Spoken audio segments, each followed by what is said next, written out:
Oh, mga kaanone, welcome back sa ating munting channel. So, andito tayo ngayon sa likod ng palengke namin dito sa Lubao, Nueva Ecija.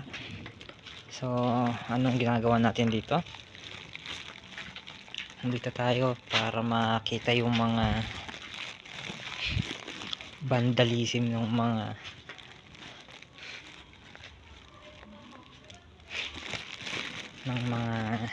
estudyante noon na inanuhan nila. Ay, Diyos ko, may mga salita rito na yung mga salita na hindi ka nais.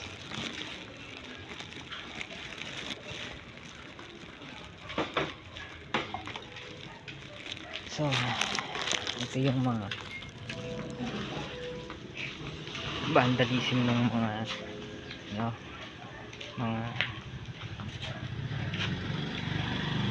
estudyante,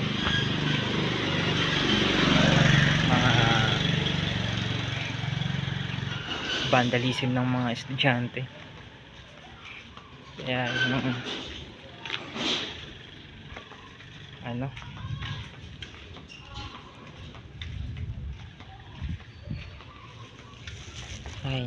yung mga vandalism ng estudyante. Kaya kala mo parang walang magawa,